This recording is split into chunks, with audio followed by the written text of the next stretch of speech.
그러니까 그저 기도하시면서 또 부족한 점이 있지만 또 이해하시고 그렇게 들으셨으면 좋겠습니다. 지난주에 2과에서 우리가 그 성경을 한 번도 그렇게 보지 못했는데 우리가 수쿨에다가 성경을 다 털었잖아요. 복음서를. 그래가지고 이것을 장소와 공간과 시간으로 이렇게 분류를 했잖아요. 그래서 시간은 4유월절을 첫째 유월절, 둘째 유월절, 셋째 유월절 이렇게 구분을 했고, 장소는 예수님이 갈릴리도와 사마리아도와 유대도로 이렇게 옮기시는 행적을 이렇게 보게 되었었습니다. 그래서 그 예수님의 사역이 갈릴리도냐 아니면 유대도냐 이것에서 Y좌표가 이동하고, 첫 번째 유월절이냐 두 번째 유월절이냐에 따라서 X좌표가 이동하는 것을 저희들이 지난주에 보게 되었습니다. 그러는데 그 사생애와 이제 여기 짜투리 공생애라는 게 여기 다이어그램에 나와 있잖아요. 그러는데 사생애는 예수님이 30세 이전에 사역을 시작하기 전이 사생애고, 이 짜투리 공생애라는 것은 세례를 받으시고 그리고 첫 번째 유월절이 될 때까지를 짜투리 공생애라고 이야기합니다. 그러면은 앞짜투리 공생애라고 하는데 뒷짜투리 공생애도 있다는 건데, 뒷짜투리 공생애는 부활절부터 승천하실 때까지가 뒷짜투리 공생애입니다. 그러면 저희들이 지금 공부하고 있는 것은 3년 동안의 공생애의 기간을 저희들이 이제 살펴보는 거죠. 사생애 때 제일 처음에 했던 것들이 그 요셉과 마리아가 이제 정혼하게 되어지고, 그리고 가브리엘 천사의 수태고지로 인하여서 아이가 잉태해야 되잖아요. 그리고 난 뒤에 이 마리아가 친족인 엘리사벳 집을 가게 되어집니다. 근데 이미 엘리사벳에도 자녀가 없었고 그 자녀를 가질 수 있는 환경이 아니었는데, 그 제사장인 사가랴가 반차를 따라서 그 직무에 하고 있을 때 가브리엘 천사가 나타나서 너에게 아들이 있을 것이다. 그가 세례 요한이다. 그는 주님이 오시는 길을 예비할 자다라고 이렇게 이야기하시게 되었죠. 그래서 그 세례 요한 마리아가 엘리사벳 집에 갔었을 때 그는 엘리사벳의 배에서 이미 예수가 있는 것을 알게 되었어요. 그래서 그 세례 요한이 뱃속에서 막 뛰놀잖아요. 그러면서 그 마리아에게 이제 정말 당신이 가지실 그런 메시아다 이런 것을 이야기하게 되어지고, 그곳에서 3개월간 머물게 됩니다. 그리고 엘리사벳이 해산할 때가 되어서 이제 그는 자기 집으로 갈릴리로 나사렛으로 가게 되어지죠. 그러는데 그 가이사 아구스도가 그 모든 사람들이 호적을 하라고 해서 베들레헴으로 올라가게 되어지잖아요. 그때 그 잉태한 몸으로 올라가다가 예수를 출생하게 되어집니다. 근데 예수의 출생을 가장 먼저 알았던 사람이 목자들이었어요. 그래서 목자들이 와서 경배하게 되어지고, 그리고 그곳에서 출산하고 일주일은 그 부정한 날이라고 이야기합니다. 아기를 출산하면 우리도 쌈짓돌 걸어가지고 이렇게 하듯이. 그리고 33일, 8일 될 때 할례를 받고 33일 만에 이제 그게 40일이 되었을 때 그 정결 의식을 행하러 예루살렘에 올라가게 되어지죠. 여자는 14일에 66일, 그래서 80일 만에 올라가고 남자는 40일 만에 올라가게 되어집니다. 그래서 정결 의식을 행하러 올라갔는데 그때 이 예수를 알아본 사람이 있었어요. 시므온과 안나라는 사람. 그 시므온은 그리스도를 보기 전에는 죽지 아니하리라고 성령님이 그에게 지시를 했었어요. 그랬는데 아이를 딱 보면서 이게 예수라, 메시아라는 것을 알게 됐죠. 그리고 안나라는 여선지가 있었는데 결혼한 후 7년을 살고 그리고 과부가 되어서 84세가 되었던, 성전을 떠나지 아니하고 금식과 기도했던 이 안나는 하나님의 뜻이 이루어지도록 그렇게 기도했던 자였습니다. 근데 이 두 사람이 예수를 알아보게 되었어요. 그래서 그곳에서 찬송하고 주의 눈이 구원을 보게 되었다고 이렇게 찬양을 하게 되어집니다. 그리고 돌아와서 동방박사들이 그때 와서 경배를 하게 되어지죠. 근데 주의 천사가 나타나서 그 헤롯 왕이 두 살 아이들 다 죽이라, 이러한 명령이 떨어져 그 애굽으로 피신하라는 이야기를 듣게 되어집니다. 그리고 그는 애굽으로 피신하게 되어지죠. 그랬다가 얼마 되지 않아서 헤롯 왕이 죽었다는 소식과 더불어서 주의 천사가 이스라엘 땅으로 가라고 또 이야기합니다. 그래서 그 이스라엘 땅으로 갈릴리 나사렛 자기의 고향으로 이렇게 돌아가게 되어지죠. 그리고 이제 12살 소년기가 되었을 때 첫 유월절을 어머니와 함께 유월절을 지키러 가는데 13세가 되면 성년 의식을 행하게 되었죠, 유대인들은. 근데 그 유대인들이 성년 의식을 행하기 전에 1, 2년 전에 성년 의식을 어떻게 행하는지 참관하러 먼저 그렇게 예루살렘 유월절에 참관해서 그것을 보게 되어지고 그리고 준비를 하게 되어집니다. 그러니까 예수님도 1년 전에 가셨고 그 다음 해부터는 매년 유월절마다 절기를 지키러 그 예루살렘 성전으로 올라갔다고 이야기할 수 있습니다. 그리고 이제 예수님은 30세 될 때까지 그 아버지 밑에서 몫으로 일을 하게 되어지죠. 그리고 30세가 되었을 때 세례 요한의 집회 장소, 지금 베레아로 내려오게 되었습니다. 베레아로 내려와서 이곳에서 세례를 받으시고 그리고 유대 광야로 나아가서 40일간 금식을 하게 되어집니다. 금식 후 사단에게 시험을 받으시죠. 그리고 다시 세례 요한의 집회 장소인 베레아에 오셔서 이제 5 제자를 삼으시게 되어집니다. 이 5 제자는 요한과 안드레, 그리고 베드로, 빌립, 나다나엘을 제자 삼으시는 거죠. 그리고 그 제자들은 이때는 자기 생업과 함께 일하는 사람들이었어요. 그러니까 이 사람들이 이미 세례 요한의 제자들이거든요. 그러는데 이 제자들을 이제 예수님이 제자 삼으시고 때에 부르시게 되어지죠.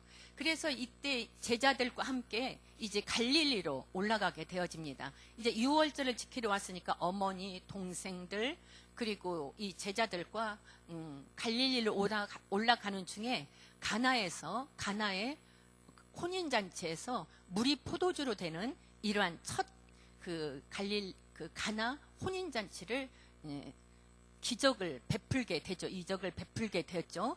그리고 거기에서 가버나움에 가셔서 다음에 그 가버나움 사역 이제 나사렛이라는 곳은 500명 정도의 사람이 살고 있다고 했잖아요. 그리고 가버나움은 약 15,000명 정도의 그 사람들이 살고 있기 때문에 그 큰 지역에서 이제 사역을 하시기 위해서 가버나움에 이사할 준비를 하시고 본부 삼아서 그곳에 본부 삼을 장소를 택하여서 그곳에서 잠깐 이제 머물게 되어지십니다. 그리고 이제 다시 그 가나에서 갈릴리에서 계시다가 다시 이 첫 번째 유월절을 만나 그 유대로 내려오게 되죠. 그래서 갈릴리에서 유대로 그 좌표 이동이 되어지죠. 그리고 X 좌표는 이제 첫 번째 유월절이 되어지고 그러면서 성전 청결 사건으로 유대 예루살렘으로 내려오시는데 예전의 그 성전의 모습이 아니었어요. 이거는 완전히 강도의 소굴이라고 이야기하셨잖아요. 그러니까 그곳에서 장사하고 그 밖에서 장사했던 것들이 그 이방인의 뜰까지 들어가서 장사하고 환전하게 되어지고 이런 것을 보면서 아주 분이 여겨졌던 거죠. 그러니까 그때 안나스라는 제사장과 가야바라는 제사장이 있는데 그때 그 가야바가 제사장이었지만 실세는 안나스 장인이었습니다.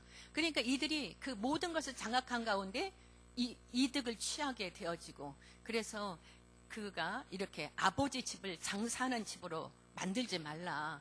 이 집은 만민이 기도하는 집이다.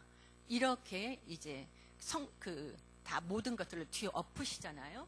그러시면서 거기에서 말씀하시는 것은 내가 성전의 주인이다. 이러한 이야기를 내포하시고 있는 것을 보게 되어집니다.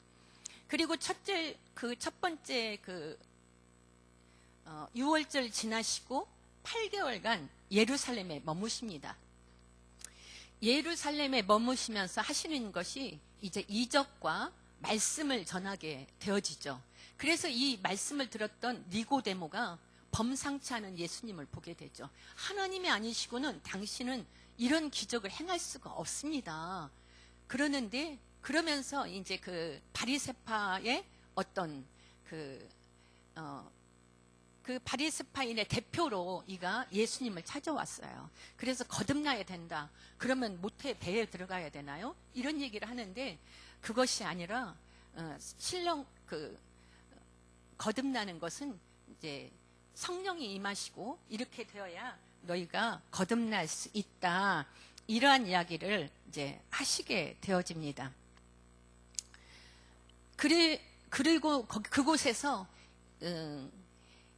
세례 요한의 추종자였던, 그런데 이제 많은 사람들이 세례 요한을 예수님을 따라가잖아요. 그러니까 세례 요한의 제자들이 다 예수님을 따라갑니다. 더 많은 사람들이 세례를 받습니다. 그러니까 그럼 너희 나는 쇠야 되고 그는 흥해야 된다. 그러면서 너희들 거기 가려느냐? 이렇게 얘기하시잖아요. 그랬는데 거기에서 예수님의 세례 요한의 추종자들을 접수하셔서 이제 예수님을 따르는 자들이 되었죠. 그래서 8개월까지가 지난주 2과의 사역이었습니다. 오늘 볼 것은 이제 저희가 3과 함 같이 제목 읽어보겠습니다. 8개월 후 갈릴리로 이동, 갈릴리도 들썩들썩.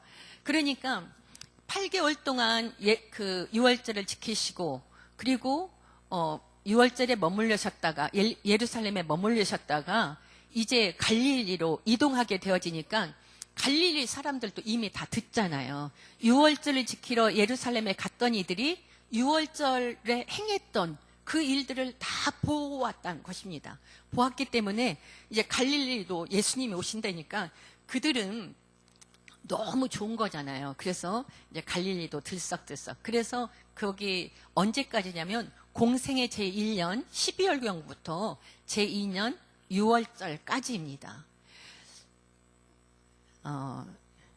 그리고 이제 다이어그램을 보면 예루살렘에서 그 사역을 마치시고 이제 갈릴리로 가시는데 갈릴리로 직접 가시는 것이 아니라 사마리아를 거쳐서 가시죠. 그리고 사마리아를 거쳐서 가셔서 가버나움에서 이사를 하게 되어지고, 그리고 그때는 5명이 파트타임 사역자였는데 4명의 풀타임 사역자를 부르시게 되어집니다. 그것이 이제 갈릴리 1차 사역의 4개월의 일들이 있죠. 그러면 그 다음 넘겨보겠습니다. 오늘의 포인트 같이 읽겠습니다. 공생의 제1년 12월경부터 제2년 6월절까지를 공부한다. 1. 8개월 동안 첫 예루살렘 사역을 하신 후 갈릴리로 이동하심. 2. 공생의 제1년 12월, 제2년 4월까지 첫 갈릴리 사역. 3. 두 번째 6월절에 예루살렘으로 또 올라가심. 베데스다 연못 사건. 그래서 이제 오늘의 포인트를 가지고 이제 내용을 들어가겠는데, 우리 스카치테프 같이 읽겠습니다. 우리는 지금 예수 스토리를 정리하는 중입니다. 그 많은 이야기를 어떻게 순서대로 정리할 수 있을까? 공생의 3년이 흐르는 일지선산에 6월절을 바둑돌처럼 탁탁탁탁탁 4개 올려놓았습니다. 그리고 갈릴리 지역이냐 유대 지역이냐 하면서 두 지역으로 나눠 살펴보고 있습니다. 우선 첫 번째 유월절 이전에 일어난 자투리 공생애를 공부했고요. 또 첫 번째 유월절 때 일어난 성전을 청결하게 하는 사건과 그 이후 8개월간의 사역을 공부했어요. 한마디로 예수, 그는 누구인가라는 질문을 갖고 있어야 앞으로 예수의 설교와 사역이 들리기 시작할 거라고 했습니다. 오늘은 드디어 갈릴리도 사역입니다. 사실 예수님은 갈릴리 사람이십니다. 갈릴리 나사렛 예수시죠. 그런데 처음부터 예루살렘 유대 지역에서 사역하신 것이 아니에요. 남의 동네에서부터 유명해지셨는데 드디어 예수님의 고향이신 갈릴리 지역에서도 사역이 시작된다는 거예요. 그렇게 갈릴리에서 사역하시는 중에 두 번째 유월절이 찾아왔어요. 그러자 예수님은 예루살렘으로 올라가십니다. 그럼 갈릴리에서 몇 개월 사역하시게 되는지 딱 계산이 나오시죠?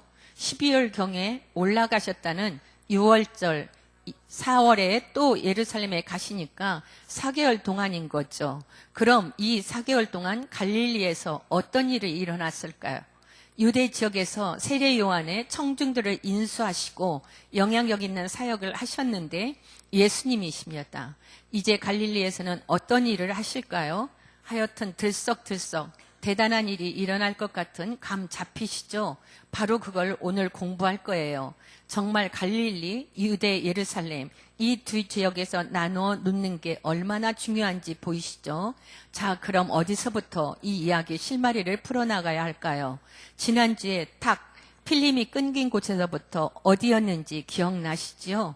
네, 8개월의 예루살렘 사역을 마치고 드디어 갈릴리로 올라가시는 장면이었습니다.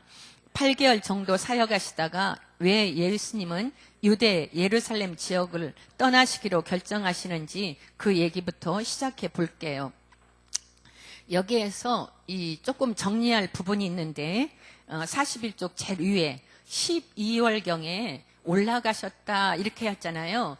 지역적으로는 갈릴리가 위쪽에 있지만 항상 예루살렘을 향하여서 올라가신다고 얘기합니다. 그러니까 예루살렘에서 이제 갈릴리로는 어떻게 돼요? 내려가셨다고 해야 되죠. 거기를 내려가셨다. 그렇지 않으면 이동하셨다. 이렇게 쓰는 게 좋을 것 같아요. 그래서 동서남북에서 전부 올라오는 것입니다. 예루살렘으로. 그러니까 그렇게 써주시고 그리고 밑에서 셋째 줄에 8개월의 예루살렘 사역을 마치고 드디어 갈릴리로 올라가시는 장면입니다가 아니라 내려가시는 장면입니다. 이렇게 정정해 주시면 좋겠습니다. 스카치 테프라는 것이 무엇인지 아시죠? 2과에서 배웠던 전과의 내용과 3과에 배울 내용을 붙이는 것이 스카치 테프라고 합니다. 그래서 2과를 정리해 주고 오늘 3과에서 무슨 내용을 공부할 건지에 대해서 이제 멘트를 해 주신 거죠. 자, 내용 들어가기.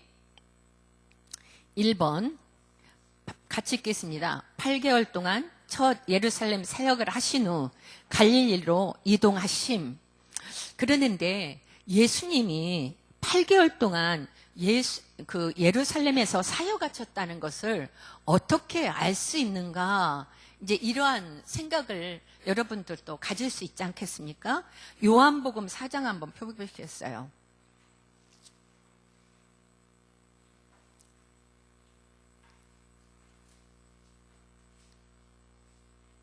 요한복음 4절에 보면 4장 35절부터 35절 읽겠습니다. 35절 읽겠습니다.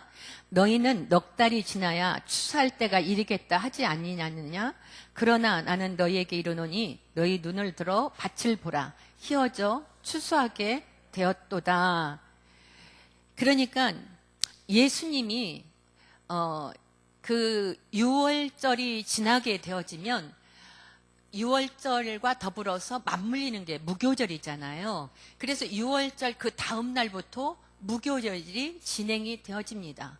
그리고 무교절 후가 이제 추수하는 시기가 되어지는 거예요.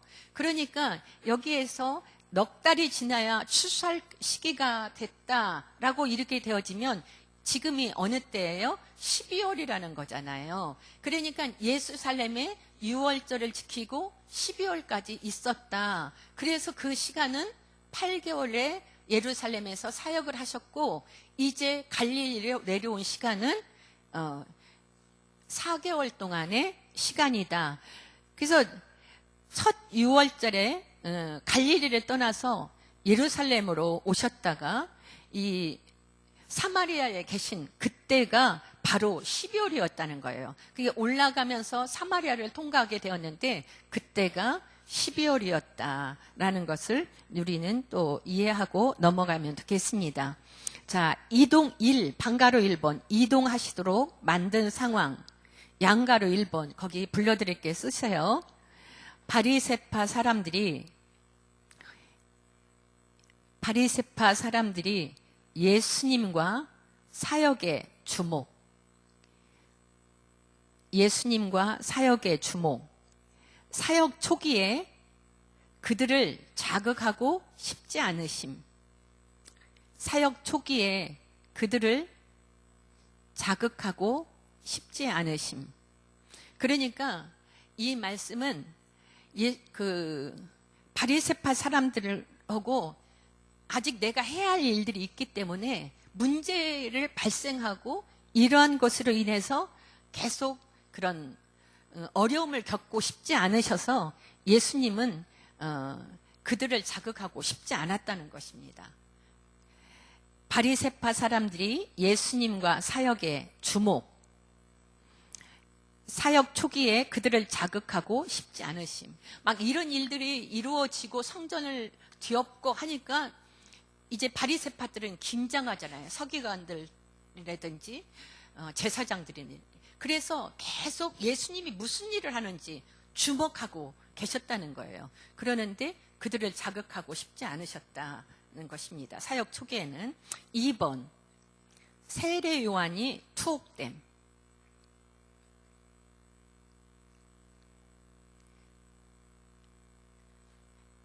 헤롯 안티파스에게 바른 말 했다가 결국 감옥에 투옥됐죠.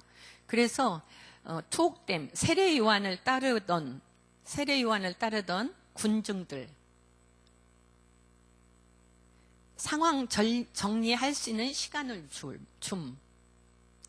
세례 요한을 따르던 군중들, 상황 정리를 할 수 있는 시간을 줌.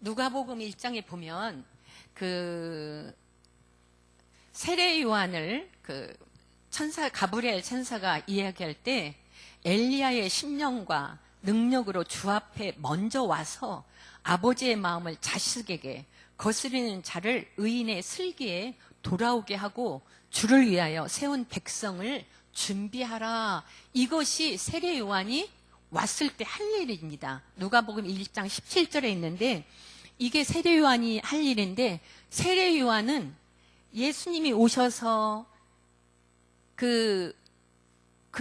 세운 제자들을 데리고 일할 수 있도록 준비해 주는 것까지가 세례 요한이 하는 일이라는 거예요. 그래서 이제 세례 요한이 투옥이 되어지잖아요. 투옥이 되어지면 그 제자들이 얼마나 멘붕이겠잖아요. 그러니까 그 멘붕의 제자들이 상황을 준비할 수 있도록 좀 시간을 이렇게 투옥으로 말미암아 그런 상황 정리를 하고 그 다음에 예수님을 따라가는 제자로 이렇게 일하게 되어지는 것을 볼 수 있습니다. 자, 방가로 2번 넘겨서서 사마리아를 거쳐서 갈릴리로 갈릴리로 갈 때는 내려가심이라고 한다고 했죠. 그러니까 이동하심 이렇게 쓰면 좋을 것 같아요. 그래서 사마리아를 거쳐서 이제 예수님이 갈릴리로 내려가시는 데인데, 양가로 1번 사마리아 여인을 만나심. 이게 이제 수가 여인을 만나게 되었는데, 사마리아 여인을 만나셔서 먼저는 개인 전도하십니다. 그에게. 그리고 그 수가 여인이 예배에 대한 것을 물어보잖아요. 그러는데 예수님이 하나님의 영이시니 예배하는 자는 신령과 진리로 예배한다. 이제 이렇게 말씀하시게 되어집니다. 양가로 2번 사마리아에서도 사역하심. 이 수가성에서 사역하시게 되었는데, 이때는 동네 전도를 하시는 거죠. 그 수가 여인이 들어가서 막 메시아를 만났다고 하고 소리 지르게 되어지니까 동네 사람들이 와서 예수님을 보게 되고 예수님의 말씀을 듣게 되잖아요. 그리고 이틀을 유하시라고, 여기 더 좀 유하시라고 해서 이틀을 머무시게 되어지죠. 그리고 그 여인들에게 말씀을 증거하게 되어집니다. 사마리아 동네에. 그래서 그들이 처음에는 수가 여인이 전해준 예수님을 만났지만, 이제 이틀 동안 그곳에 있으면서 예수님이 전하는 말씀으로 말미암아 예수님을 그 사마리아 여인들이 만났다고 이야기하는 거죠. 이 사마리아 여인들은 유대인들이 개취급하는 이들이었습니다. 그 아수르에 망하고 났을 때 아수르의 정책은 혼합주의, 혼혈주의잖아요. 그래서 그들이 막 이게 섞여서 살게 되니까 순수성을 잃어버리고, 그러다니까 이방 신들도 섬기게 되어지고, 이러한, 그러니까 그 민족성을 잃어버릴 수 있다. 우리도 이제 단일 민족이라는 이것을 굉장히 긍지를 가졌는데, 지금은 이주 정책으로 말미암아 많은 이들이 이제 혼혈이 우리나라도 생기게 되었잖아요. 그래서 아마 우리가 혼혈아들을 그렇게 싹 그냥 그렇게 우리가 우리 아이들을 보는 것 같은 마음은 안 드는데, 이제 이런 경우도 똑같았던 것 같아요. 그러나 예수님은 누구를 사랑하셨다고요? 이 사마리아 사람들을 사랑하셔서 이 길을 지나가셨다는 거예요. 그러니까 저희들의 눈도 그런 이제 우리나라에서 와는 다문화 민족이라든지 이런 아이들을 볼 때 사실 우리의 눈이 아니라 예수님의 눈으로 그들을 바라볼 수 있는, 그래서 예수님이 이들을 사랑하셨기 때문에 그 지나가지 않는, 유대인들은 그 길을 지나가지 않거든요. 근데 예수님이 이 길을 지나가셨다는 것입니다. 자, 우리 다 함께 읽어봅시다. 같이 읽겠습니다. 사각지대. 이 순간 꼭 집어내야 할 매우 중요한 사실이 있습니다. 예수님이 예루살렘에서 8개월간 사역하시고 나서 지금 갈릴리로 이동하시는데요. 이 8개월이 마태복음, 마가복음, 누가복음에는 없다는 것입니다. 세례 받으시고 금방 갈릴리로 돌아가시는 것처럼 되어 있답니다. 그래서 마태, 마가, 누가복음을 읽으면 예수님의 공생애를 알리는 세례를 받으시고 시험 받으시는 사건이 끝나자마자 갈릴리로 돌아오시는 것처럼 되어 있답니다. 그래서 많은 분들이 예수님이 세례 받으시고는 갈릴리로 바로 오셨는데 이런 생각을 많이 해요. 그렇죠? 마태복음 4장 한번 보겠습니다. 마태복음 4장 11절 읽어보겠습니다. 이에 마귀는 예수를 떠나고 천사들이 나와서 수종드니라. 12절 예수께서 요한이 잡혔음을 들으시고 갈릴리로 가셨다가 이렇게 됐죠. 마가복음 1장 보겠습니다. 마가복음 1장 13절에서 14절. 광야에서 같이 읽겠습니다. 광야에서 40일을 계시면서 사탄에게 시험 받으시며 들짐승과 함께 계시니 천사들이 수종 들더라. 14절 같이 읽겠습니다. 요한이 잡힌 후 예수께서 갈릴리로 오셔서 하나님의 복음을 전파하여. 그러니까 여기 이런 내용을 보게 되어지면 다시 누가복음 4장 한번 보겠습니다.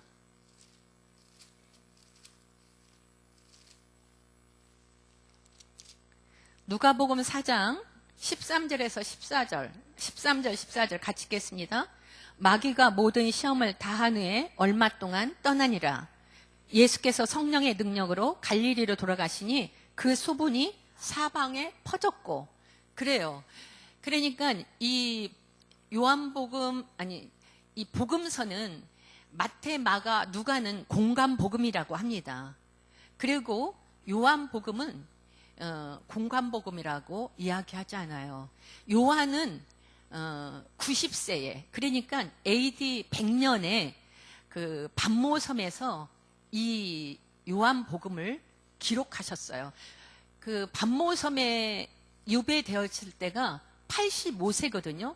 AD 95년경에 가셨는데 그곳에서 요한복음을 기록하시게 되어집니다. 그리고 요한 1, 2, 3서, 계시록 이렇게 그곳에서 기록하시게 되어지는데 이 요한은 어떤 관점으로 보게 되었냐면 이 마태, 마가, 누가가 기록되지 못한 부분들을 기록하게 되어진 거예요. 그래서 예수님이 행했던 행적 중에 빠져있는 부분들을 기록하게 되었는데 요한복음 1장 한번 보겠습니다.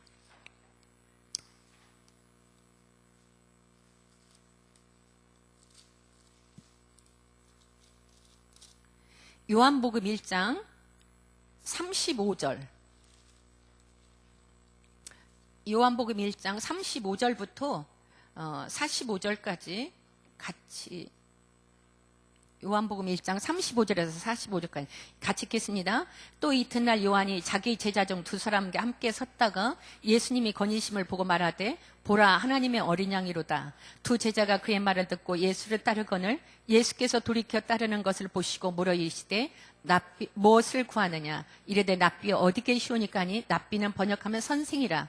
예수께서 이르시되 와서 보라. 그러므로 그들이 가서 계신 데를 보고 그날 함께 거하니 때가 10시쯤 되었더라. 요한의 말을 듣고 예수를 따르는 두 사람 중에 하나는 시몬 안드레 형제 안드레라. 그가 먼저 자기 시몬을 찾아 말하되 우리가 메시아를 만났다 하고 메시아를 번역하면 그리스도라.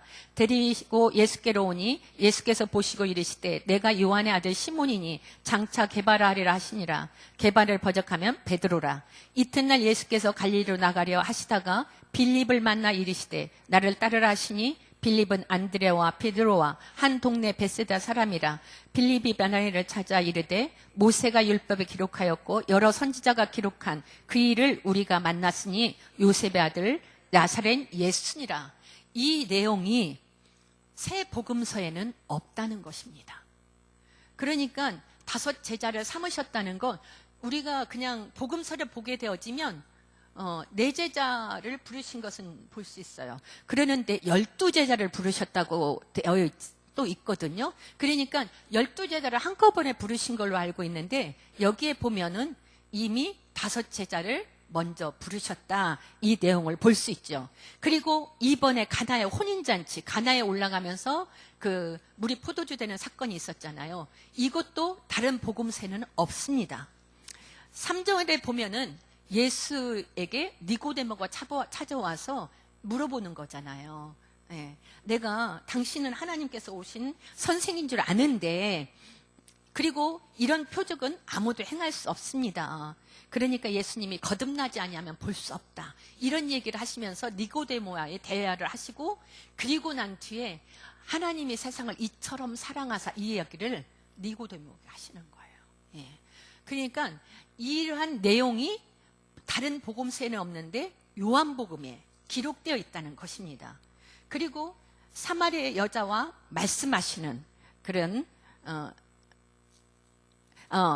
그리고 2장 13절에 보게 되어지면 성전을 깨끗게 하시는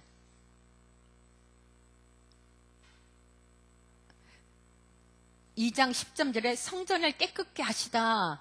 그러면서 그 6월절에 가까운지라 올라가서 성전 청결하는 거잖아요. 그래서 우리가 참 이렇게 생각을 막아 이렇게 똑같이 써 있으니까 청결은 한 번 했는가 이렇게 생각을 했는데 이 성경을 하면서 공생의 시작에 청결을 했던 것이 이 요한복음에 나오고 그리고 마지막 끝에 이제 마지막 일주일 남겨놓고 성전에 올라가셔서 또 상을 뒤집으십니다. 그래서 두 번의 성전 청결을 하시는 것을 보게 되어지죠. 그 성전을 이미 덮었음에도 불구하고 아무 변화가 없이 그대로 행하고 있는 이 3년 동안의 이 모습들, 변화되지 않는 예루살렘 성전의 모습을 보시고 통분히 여기셔서 이렇게 하셨다는 것이 요한복음에 이제 기록되어 있습니다. 그리고 니고데모가 찾아가고 그리고 사마리아 여인을 만나서 이제 이야기하는 이러한 것들이 다른 복음서에는 없어요. 그런데 이 내용이 이제 예루살렘에 올라가는 그 길에 있었던 이러한 내용을 요한은 찾아서 내용을 기록한 것입니다. 이제 끝에 이게 나중에 가보면 뭐 대제사장의 기도라든지 그러한 기도는 없잖아요. 다른 복음서에는. 그러니까 어찌 보면 요한은 바울도 그렇지만 그런 모세와 같은 모세가 하나님을 보지 않고도 구약 기록을 했는데 요한은 이제 예수님은 봤지만 그런 기록을 잘 기억하고 있다가 하나도 빠짐없이 근데 이게 요한이 했겠어요? 요한 안에 있는 성령님께서 이렇게 내용을 자세하게 기록하시고 오늘 우리들로 말하금 성령을 잘 구별해서 볼 수 있도록 이러한 도움을 주셨다고 볼 수 있습니다. 그래서 이 사각지대라는 것이 우리가 이렇게 그냥 간과하기 쉬운 것들을 자세하게 우리에게 이것을 짚고 넘어가야 된다. 이런 부분으로 이 사각지대를 한번 보게 되었습니다. 이제 그래서 이제 사실 누가는 예수님 제자 아니었잖아요. 그랬는데 사도 바울과 함께 전도 여행을 다니다가 가이사라에서 2년간 바울이 형 집행을 위해서 기다릴 동안에 그때 사람들에게 이렇게 이야기를 통해서 이 누가복음을 기록했기 때문에 그 누가복음은 또 마태, 마가와는 좀 다르게 이렇게 기록되어져 있는 것을 보지만 그런 내용들은 마가, 누가, 마태 거의 비슷한 이러한 성경 말씀이 기록되어진 것을 볼 수 있어요. 자, 그럼 2번 제2 공생의 제1년 12월 제2년 4월까지 첫 갈릴리 사역. 이제 그 갈릴리에 가셔서는 어떻게 사역을 하셨는지 다 함께 같이 읽어봅시다. 자, 드디어 예수님이 고향 갈릴리에 향해 이동하시네요. 오시는 길에 전에 물로 포도주를 만들었던 가나에서 또 이적을 하나 베푸십니다. 가버나움에서 앓고 있던 헤롯 안티파스의 신하의 아들을 가나에서 장거리로 치료를 하신답니다.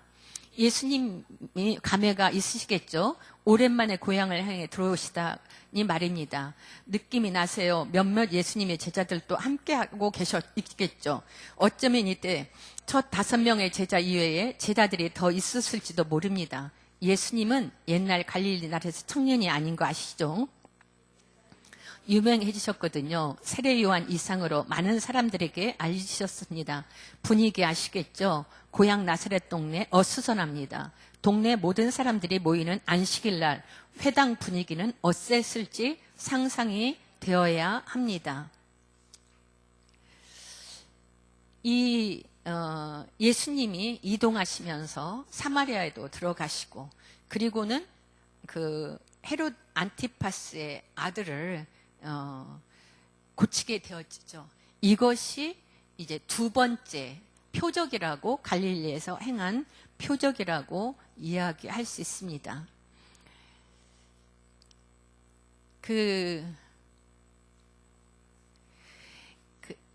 예수님이 오랫동안 예루살렘에서 유명해지셨잖아요. 그러는데 사실 이 갈릴리에서는 아무런 예수님에 대해서는 그 유월절에 참석했던 자들이 그저 그때 그것을 보고 서로 이야기하는 입소문이셨는데, 이제 예수님이 고향으로 돌아오셔서 이제 사역을 이제 하신다는 것을, 고향에 오신다는 것은 사역을 하시겠다는 뜻이잖아요. 그래서 자, 방가로 1번, 드디어 8개월 만에 갈릴리 고향으로 돌아오심. 그랬는데 양가로 1번, 예수님보다 소문이 먼저 도착해 있었던 나사렛이잖아요. 그래서 그 예수님보다 먼저 이렇게 소문이 파다하게 나 있었습니다. 양가로 2번, 이미 예수님의 배척하기로 입장 정리한 나사로 원로들, 회당 원로들. 그래서 어떻게 이를 배척할까? 누가복음 4장 한번 보겠습니다.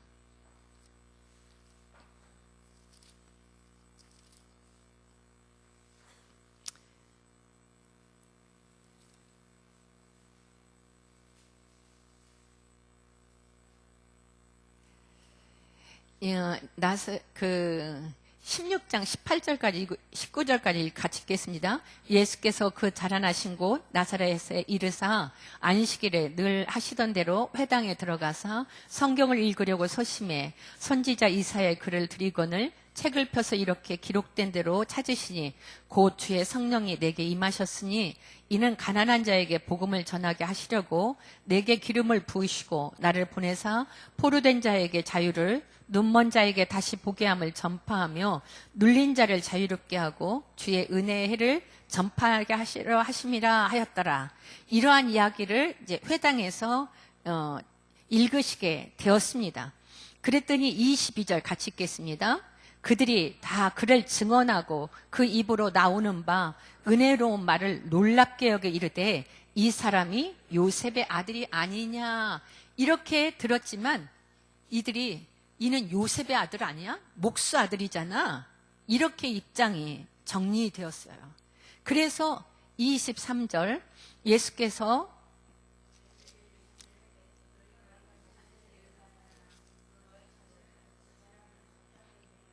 내게 말하기를 우리가 들은 바 가버나움에서 행한 일을 내 고향에서도 행하라 하리라. 29절 보겠습니다. 28절 회당에 있는 자들이 이것을 듣고 다 크게 화가 나서 일어나 동네 밖으로 쫓아내어 그 동네가 건설된 낭떠러지까지 끌고 가서 밀쳐 떨어뜨리고자 하되 예수께서 그들 가운데로 지나서 가시니라. 그러니까 목수의 아들로 생각하고 이제 낭떠러지로 데리고 가서 밀어버리고, 그리고 돌을 들어서 이제 내치면 죽게 되겠지, 이렇게 하고 낭떠러지를 갔는데 그곳에서 예수님은 유유하게 가운데로 지나서 가셨다는 것입니다. 그러니까 예수님이 그렇게 해도 그걸 붙잡지 못하는 것은 예수님의 위험이 있었기 때문이잖아요. 그래서 예수님의 입장을 정리한 원로들은 여전하게 예수님 목수의 아들이다. 근데 우리가 그때 있었으면 우리도 예수님이라고 할 수 있었을까? 이런 생각도 해보죠. 자, 세 번째. 참 사람들은 고정관념이 안 바뀌잖아요. 자기가 한 번 알고 있다, 한 번 어떤 생각을 하고 있다면 그 생각이 쉽게 변하지 않는 것 같아요. 그래서 우리 신앙생활이 참 어렵다 하는 것들이 이런 부분인 것 같습니다. 3번, 양가로 3번, 예수님이 안식일에 회당에서 찾아 읽으셨던 이사야 본문, 이사야 61장 1절에서 3절. 이사야 61장의 1절을 보면 기름을 부으셨다고 그렇게 기록되어 있거든요. 이사야 61장 한번 찾아보겠습니다.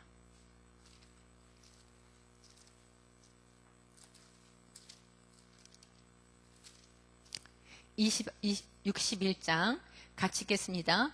주의 영이 내게 내리셨으니 이는 여호와께서 내게 기름을 부으사 가난한 자에게 아름다운 소식을 전하게 하려 하심이라. 나를 보내사 마음이 상한 자를 고치며 포로된 자에게 자유를, 갇힌 자에게 노임을 선포하라. 여호와의 은혜의 날에 우리 하나님의 보복의 날로 선포하여 모든 자의 슬픈 자를 이루하되, 무릇 시온에서 슬퍼하는 자에게 화관을 주어 그 죄를 대신하여 기쁨의 기름으로 그 슬픔을 대신하여 찬송의 옷으로 그 근심을 대신하시고, 그들이 의의 나무 곧 여호와의 심으신 그 영광을 나타낼 자라 일컬음을 받게 하려 하심이라.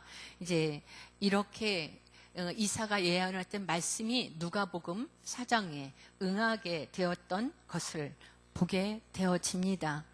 그래서 가난한 사람에게 기쁜 소식이 전해지고, 심판의 메시지를 들은 그들에게 세례 요한도 심판의 메시지였잖아요. 그랬는데 예수님은 구원의 메시지, 영생의 메시지를 전하시게 되었고, 그리고 병자들이 낫고 눈이 뜨고 억눌린 사람들이 자유케 되어지는, 구약에서 기다리던 그 여호와의 날, 구원의 날, 은혜의 날을 결국은 예수님이 이루시게 되어지는 내용이 이 누가복음 4장 16절에서 30절의 말씀입니다. 그래서 이 고향에 돌아오셔서 회당에서 이러한 말씀을 전하시게 되어지죠.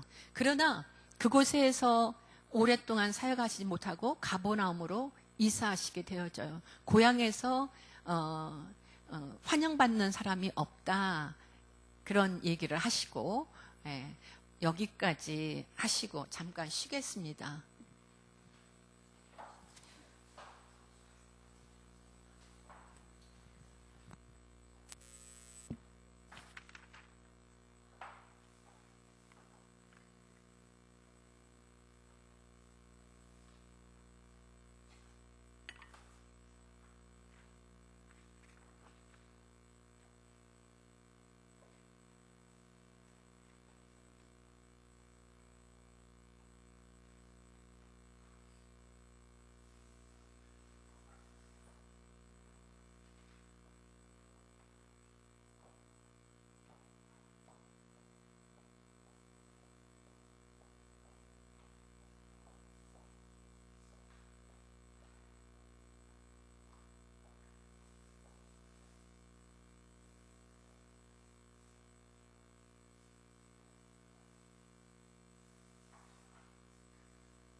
예수님이 그 이후 나사렛 집에 돌아와서 이삿짐 센터로 전화를 하신 것입니다.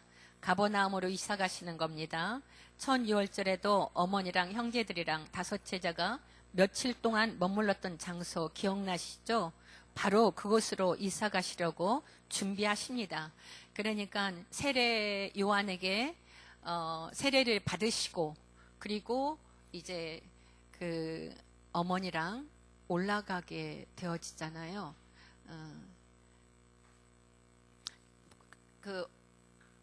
세례를 받으시고 올라가시면서 가나에 잠깐 들리게 되어지죠. 그리고 가버나움에 들려서 그때 집을 본부 삼을 집을 준비하시려고 가셨다고 했는데, 다시 이제 그곳에서 가서 이사 준비를 하고 계신다는 것입니다. 그래서 이제 자 뒤로 넘기면 방가로 2번 가버나움으로 이사하심. 자 다시 다 같이 함께 읽어봅시다. 첫 유월절이 지난 12월 공부터 두 번째 유월절 4월 때까지 기간을 정리합시다.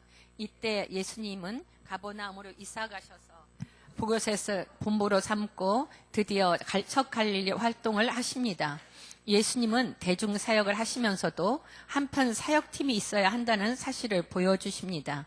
모세에게 10부장, 50부장 같은 부대장들이 필요했던 것처럼 예수님도 사역을 함께 도울 리더들이 필요하셨습니다. 충성된 일꾼들과 팀 사역을 하셔야 했습니다.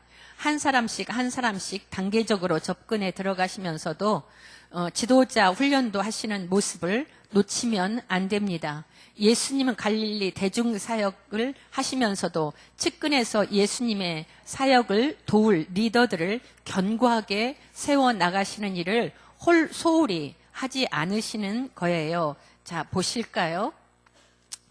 그러니까 예수님은 대중사역을 하시면서도 한편으로는 또 사역팀을 준비하고 계셨다는 것입니다. 여기 우리가 성경에서 보게 되어지면 70인 전도단들이 있잖아요. 그래서 둘씩 짝지어서 전도를 내보내시게 되어지는, 그러니 이러한 사역팀들이 함께 했다는 거죠. 그래서 이 사역팀들이 결국은 어디까지 연결이 되느냐, 예수님이 부활하시고 그리고 70인 그리고 120명이 이제 예수님을 따르게 되어집니다. 이들이 예수님이 부활하시고 그리고 승천하시면서 너희들 예루살렘에 떠나지 말고 이곳에 있으라 하셨을 때 그곳에서 성령을 받고 그들이 드디어 이제 본격적인 정말 제자의 활동들을 시작하는 이러한 일들을 저희들이 이제 성경에서 볼 수 있어요. 자, 방가로 3번 첫 갈릴리 사역 제1년 12월 제2년 4월까지, 그러니까 1년 12월부터 4월까지 양가로 1번 예루살렘 사역 후 비로소 갈릴리에서도 전파하신 메시지는 회개하고 복음을 믿으라.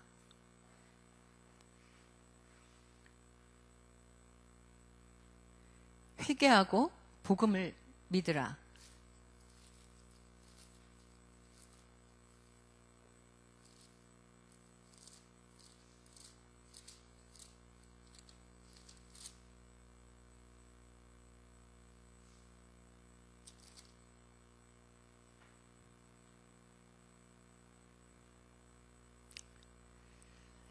그 예수님이 말씀을 전하실 때 그 회당에 모였던 사람들은 예수님이 가르치는 그 말씀이 권위 있는 자 같고 서기관들과 같지 않다.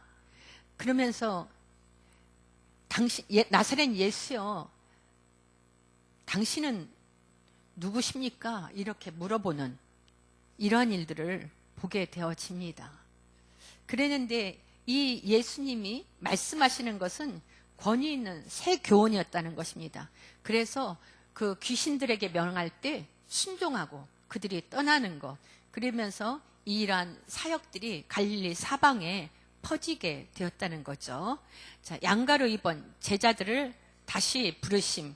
그래서 제자들을 다시 부르셔서 이제 이들을 풀타임 사역자로 만드셨습니다. 여기서 누구누구를 부르시게 되냐면 안드레와 베드로, 그리고 세베대의 아들 요한과 야고보, 이렇게 네 사람이, 또 그 전에 파트타임이었다면 이들이 이제 사역자로 부름 받게 되어지죠. 풀타임 사역자로.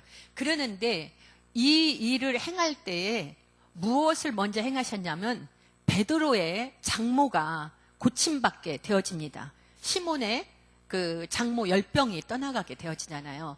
아마 그 베드로가 예수님만 막 따라다니고, 전에는 요한 따라다니고 집을 잘 돌보지 아니하니까 장모는 좀 그 딸의 입장에서 좀 속이 상했던 것 같아요. 그래서 아마 장모가 이렇게 열병으로 누워있게 되었는데 베드로가 와서 고치게 되잖아요. 그래서 고침을 받게 되어지고, 그리고 이 베드로의 사역들이 보면서, 그리고 베드로가 이제 배로 고기를 잡으러 갔었을 때 하나도 잡지 못했어요. 그래서 그 우편에 그물을 던지라. 밤새도록 잡았지만 아무것도 건진 것이 없습니다. 그러나 말씀에 의지해서 던진다고 했었을 때 많은 고기를 잡았다고 했잖아요. 그러니까 이제 장모가 이제 너 따라가. 이제 그렇게 순수하게 그 예수님을 따를 수 있도록 그렇게 결정을 할 수 있도록 있었던 이런 계기가 되지 않았는가, 이제 이렇게도 생각해 보게 됩니다. 그래서 제자들이 이제는 풀타임 사역자로 만나게 되었습니다. 오셨습니다. 잠깐 기다리세요.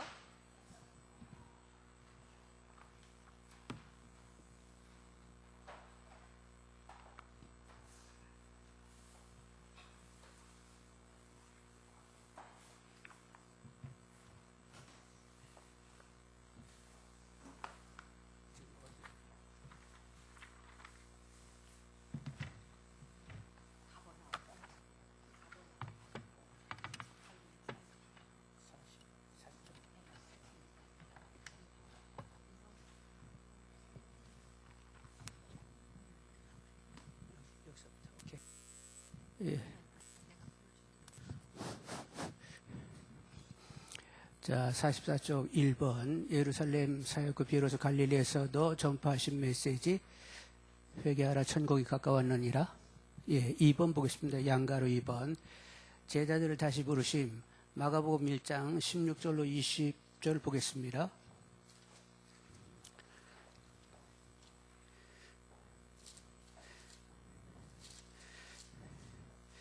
마가복음 1장 16절로 20절 같이 읽습니다. 갈릴리 해변으로 지나가시다가 시몬과 그 형제 안드레가 바다에 그물을 던지는 것을 보시니 그들은 어부라.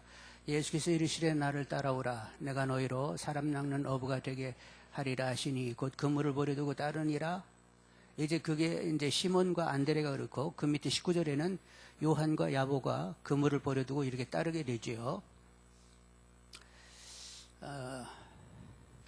근데 이제 누가복음 5장을 보면 좀 더 구체적인 정황을 볼 수 있는데, 예수님께 이제 소문이 나서 사람들이 많이 몰려와가지고 그들에게 말씀을 전하려고 하다 보니까 이 갈릴리 호수에서 말씀 전하기가, 그래서 배를 빌리게 됩니다. 베드로, 그 좀 배를 띄워가지고 내가 말씀을 전할 수 있게 좀 해주시게.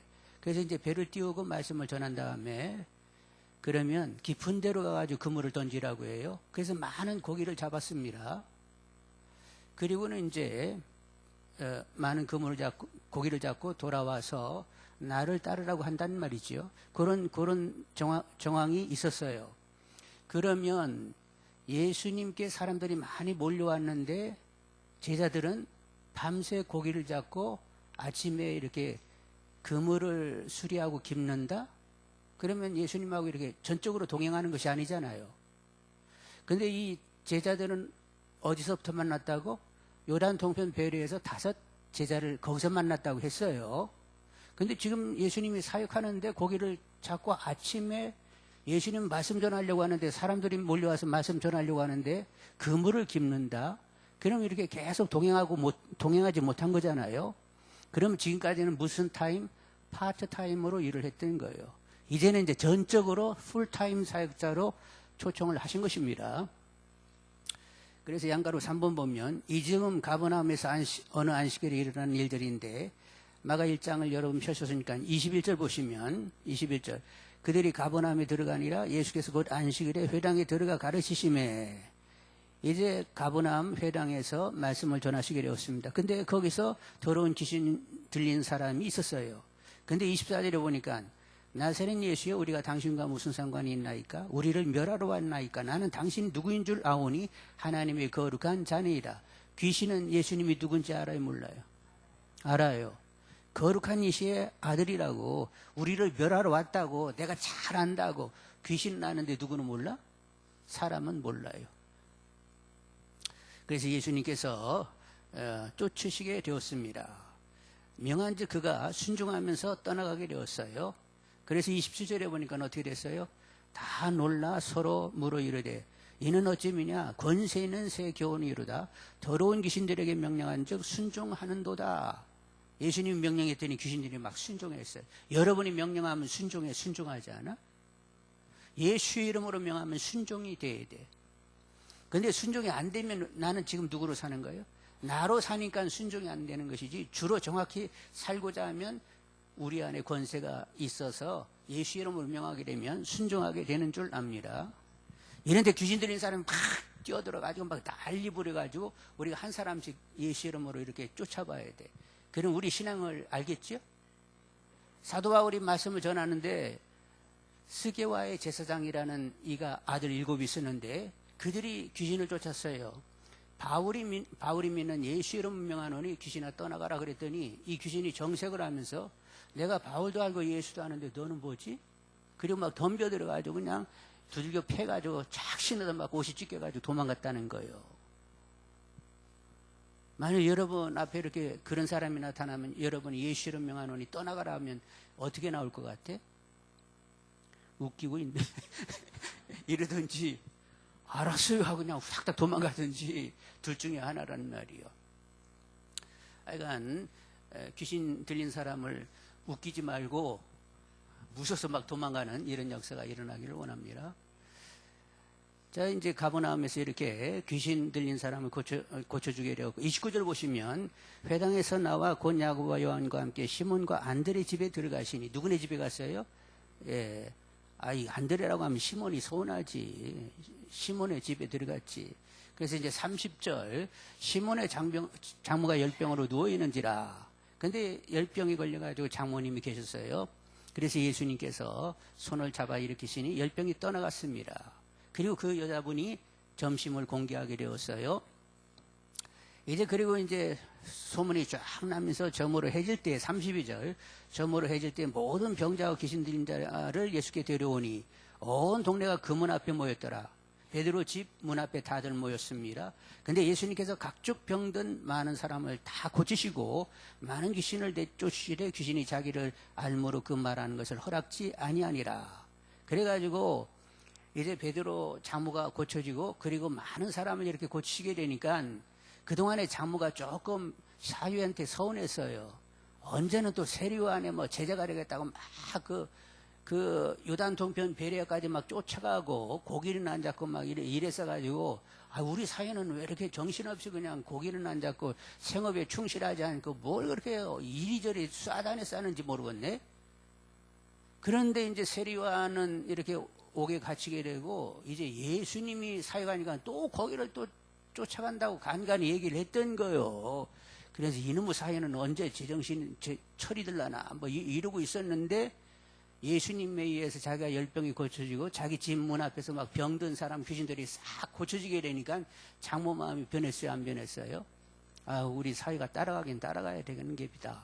이래가지고 따라가게 되었고 이제 바울의 편지 가운데 가끔 보면 베드로는 그래도 아내와 함께 동행했지만 나는 그냥 홀로 다녔다. 이런 표현들이 있어요. 그래서 베드로 가는 곳에 아내도 이렇게 가끔씩 동행하는 그래서 베드로 가정 전체가 이제 부름을 받게 된 거예요. 소명을 받고 우리 다 주님을 위하여 삽시다. 이렇게 결론이 나게 된 거예요. 아셨죠? 예. 그래서 가정 전체로 이렇게 사명을 받게 되었습니다.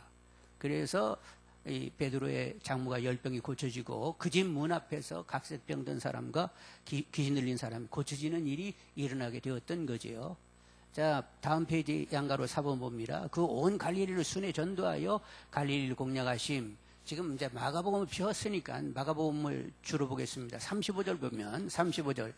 새벽 아직도 밝기 전에 예수께서 일어나 나가 한적한 곳으로 가서 거기서 기도하시더니 36절 시몬과 및 그와 함께 있는 자들이 예수의 뒤를 따라가 만나서 이르되 모든 사람이 주를 찾나이다. 이르시되 우리가 다른 가까운 마을들로 가자. 거기서도 전도하리니 내가 이리로 와요 왔노라 하시고 온 갈릴리에 다니시며 39절 다 같이 읽습니다. 이에 온 갈릴리에 다니시며 그들이 여러 회당에서 전도하시고 또 귀신들을 내쫓으시더라. 그래서 이렇게 갈릴리 이 호수 주변을 다니시면서 이렇게 갈릴리 전체에 사역을 하시게 되었어요. 여러분 갈릴리 사역은 이것도 이사야 예언의 성취라고 들으셨지? 이사야 9장 1, 2절 갈릴리에 이 빛이 임하게 된다고 하는 그 말씀의 성취로 지금 갈릴리 사역이 이렇게 이루어지고 있어요. 양가로 5번 보겠습니다. 그런데 예수님은 잠깐 마가복음 1장에서 이렇게 새벽 아직도 밝기 전에 기도하셨다고 하는데 예수님은 기도하시는 분이에요. 이렇게 새벽에 늘 습관적으로 기도하시기도 하고 사역을 하시다가도 사람들을 떠나서 산에 올라가 기도하시기도 하고 그리고 예루살렘에 가시면 감람산에 가셔서 밤새도록 이렇게 기도하시는 기도에 열중하시는 분이었어요. 기도에는 유가 없다고 하셨습니다. 하여간 기도에 창념되시는 분들이 다 되기를 원합니다. 양가로 5번 순회 전도 중풍병자를 고치시고 레이마테를 부르심. 자, 중풍병자를 고치는데 마가복음 2장을 펴고 마가복음을 보시면서 2장을 보시겠어요. 어떤 사람이 중풍병 걸렸는데 네 사람이 그를 데리고 옵니다. 근데 이렇게 집 안으로 들어갈 수가 없어요. 입추의 여지가 없어요. 그래서 어디로 올라갔다고? 지붕으로 올라가가지고 지붕을 뜯어가지고 사람을 내리게 됐어요. 그러니 사람들이 입추의 여지가 없이 방 안에 다 있는데 갑자기 어디가 구멍 났어요? 막 이렇게 지붕을 뜯으니까 먼지 하나도 안 내렸을까나? 막 먼지가 막 투둑투둑거리고 그냥 난리도 안 했을까나? 그렇게 이제 내리는데 이번 주일에 오셔가지고 말씀하신 이우식 목사님이 이런 믿음은 무슨 믿음이라고? 절대 믿음이라고 얘기했어요. 절대 믿음을 가져야 된다고 해서 이 얘기를 했어요. 왜 이렇게 안 들은 것이들 그러셔? 절대 믿음을 가져서 지붕을 뜯어가지고 내렸단 말이에요. 그래서 예수님께서 그 중풍병자를 고치는데 뭐라고 했겠어요? 야, 너 그 침상을 가지고 걸어가라 이렇게 얘기했을까? 내 죄 사함을 바랐느니라 이렇게 얘기했을까? 왜 내 죄 사함을 바랐느니라고 얘기했다고? 당신이 죄를 사할 수 있는 권세, 구주가 되실 것을 이렇게 바라보시면서 그렇게 죄 사함을 명령하시게 되었어요. 그래가지고 그 얘기를 들었던 바리새인과 서기관들은 그 얘기를 들을 때 어떤 생각이 들었을까? 6절에 보니까 어떤 서기관들이 거기 앉아서 마음에 생각하기를 이 사람이 어찌 이렇게 말하는가? 신성모독이로다. 오직 하나님 한 분에는 누가 능히 죄 사하겠느냐? 그런데 예수님이 이렇게 얘기하신 것은 당신이 하나님이라는 거예요? 아니라는 거예요. 하나님인 것을 이렇게 밝히게 되었던 거지요. 13절 가겠습니다. 그 위에 제목이 뭐예요? 레이를 부르시다. 근데 레이가 마태요. 마태. 13절 2장 13절 예수께서 다시 바닷가에 나가심에 큰 무리가 나왔거늘 예수께서 그들을 가르치시니라. 또 지나가시다가 알페오 아들 레이가 세관에 앉아있는 것을 보시고 그에게 이르시되 뭐라고 했어요? 세관에 이렇게 레이 이제 이게 마태복음을 적은 마태인데 마태복음을 적은 이 마태가 세관에 앉아있는데 예수님이 오시는 거예요.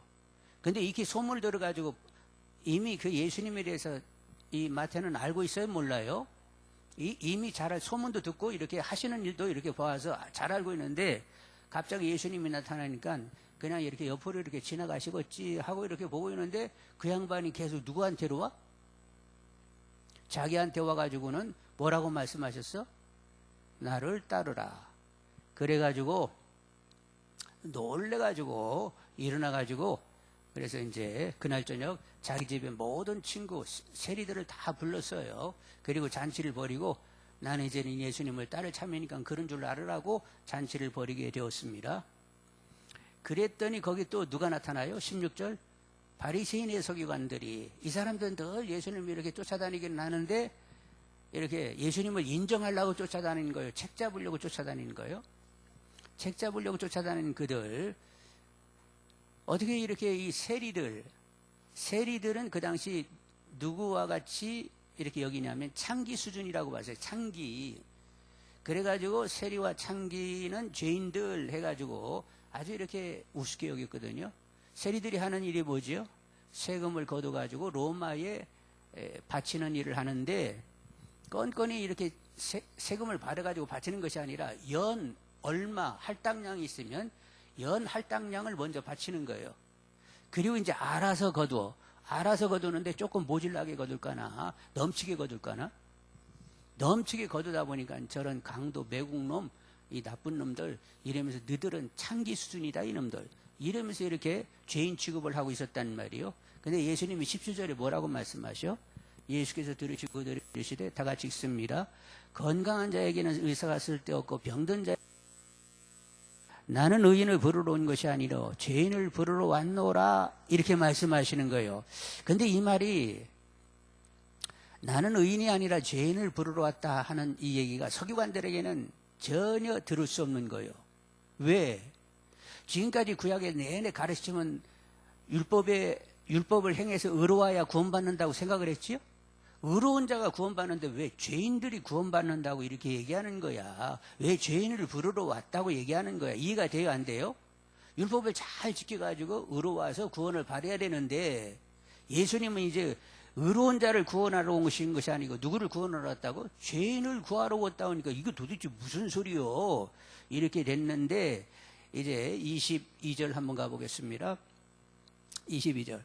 새 포도주를 낡은 가죽 부대에 넣는 자가 없나니 만일 그렇게 하면 새 포도주가 부대를 터뜨려 포도주와 부대를 버리게 되느니라. 오직 새 포도주는 새 부대에 넣으니라. 이제까지는 율법의 행위를 잘 지켜서 구원인데, 이제 예수님이 얘기하는 것은 뭐예요?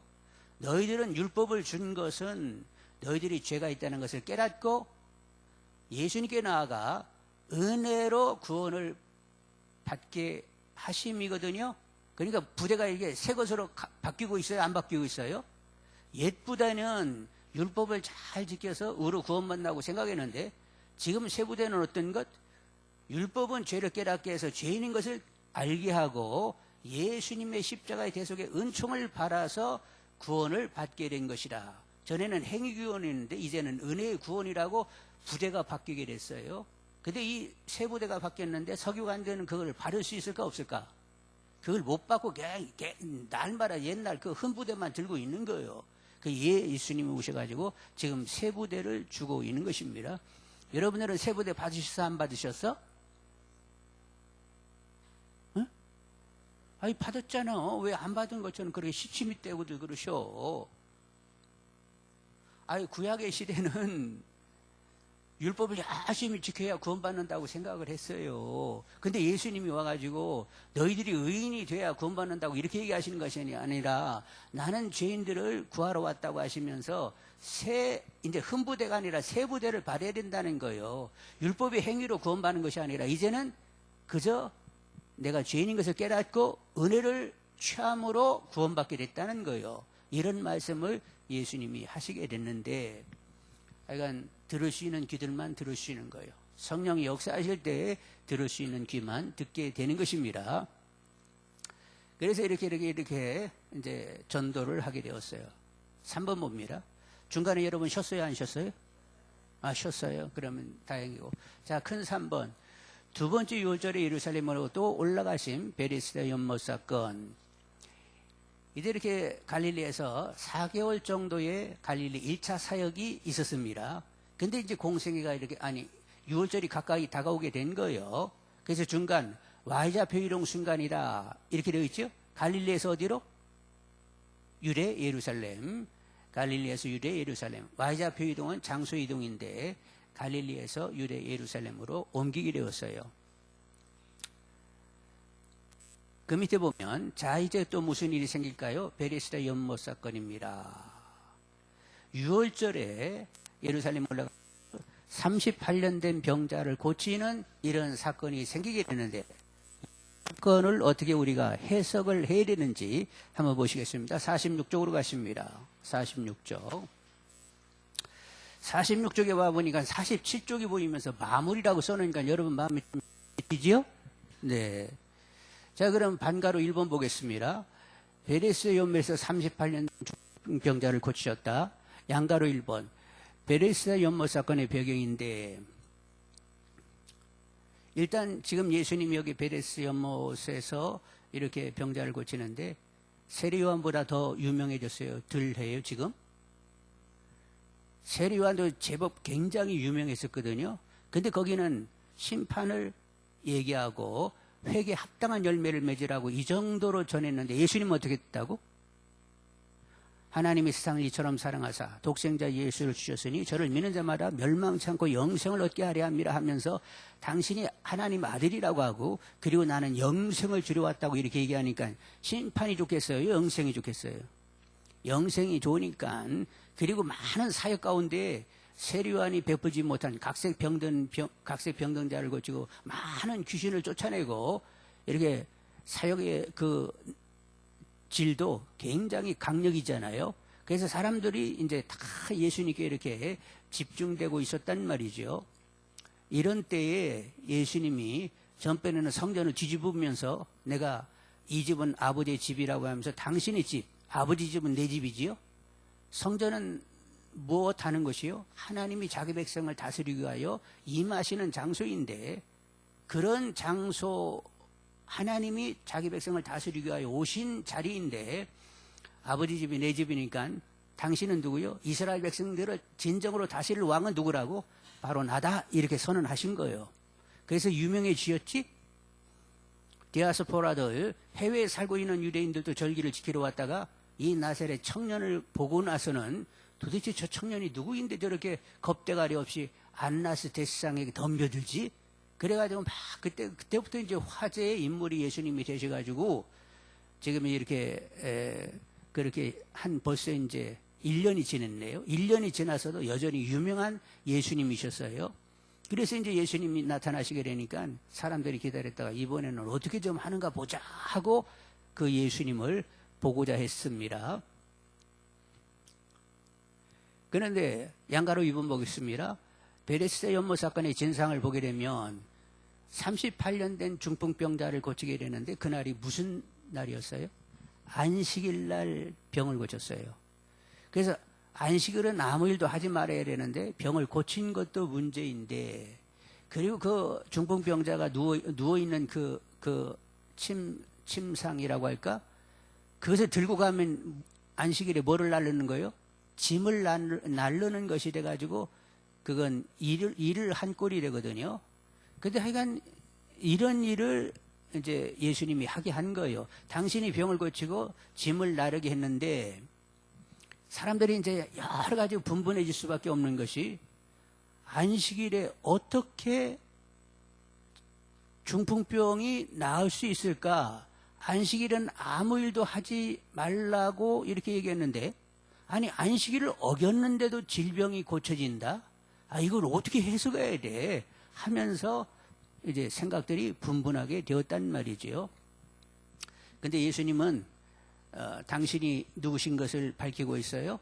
요한복음 5장을 가시겠습니다. 요한복음 5장. 요한복음 5장.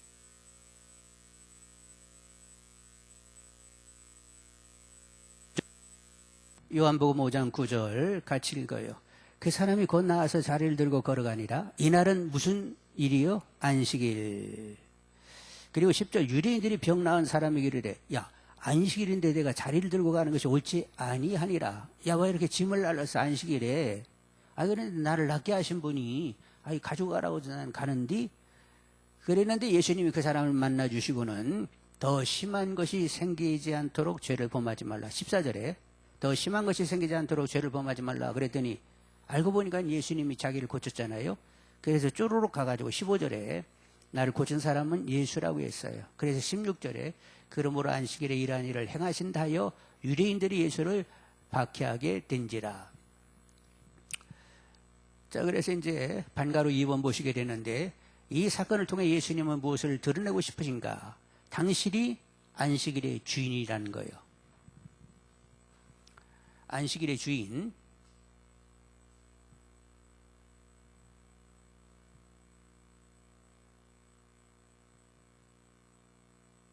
안식일은 누가 무슨 일을 하고 쉬신 날이요? 하나님이 천지를 창조하시고 쉬신 날이요. 그래서 당신은 안식일의 주인이라고 이렇게 선언하고 있는데 누구랑 대등해? 창조주 하나님과 대등한 인물이라고 말하고 있습니다. 창조주 하나님과 대등한 나도 하나님이다 이렇게 말씀하고 계시는 거예요.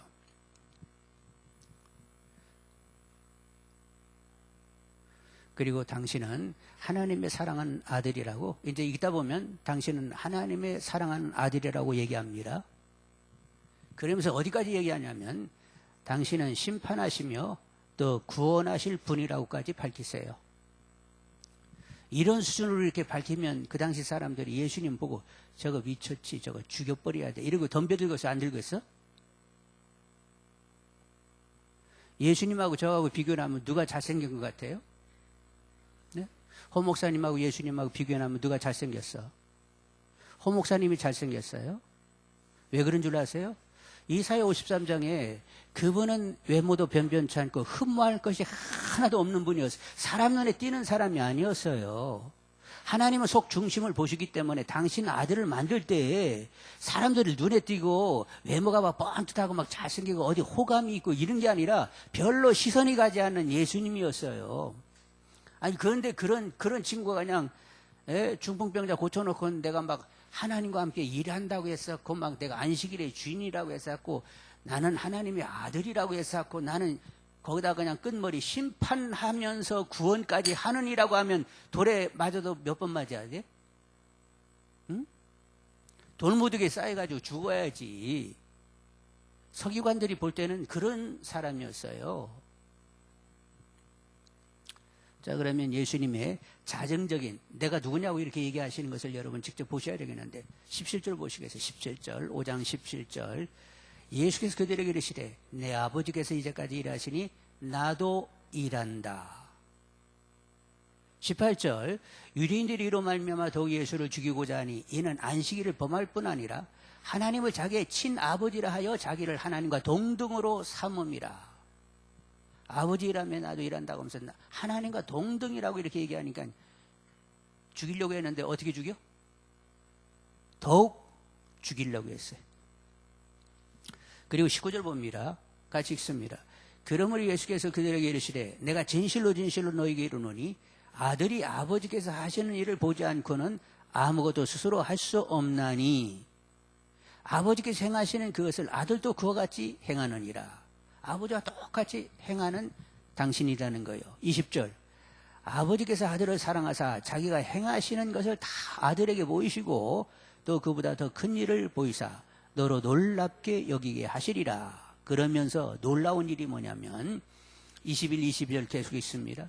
아버지께서 죽은 자들을 일으켜 살리심같이 아들도 자기의 원하는 자들을 살리느니라.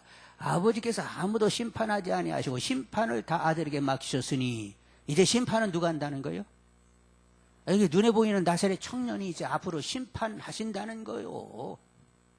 그리고 아버지가 죽은 자를 살린 것처럼 당신이 이제 살리겠다는 거예요. 아니 이렇게 육신 가지고 와가지고 그냥 별로 이렇게 볼품도 없고 이렇게 눈에 띄지도 않는 그냥 평범한 사람이 이런 말 하면 여러분 쫓아가서 막 주둥이를 쳐야 돼, 안 쳐야 돼? 어떻게 말을 해도 이거 유분수지 그렇게 하나님을 신성모독에 네가 하나님이라고 한 대 맞아봐라 이놈아. 그리고 막 덤벼들 것 같아요. 여러분 어떨 것 같아요? 누가 여기서 제일 먼저 달라들까? 가만히 보니까 누가 달라들 것 같은데 이름은 못 밝히겠네.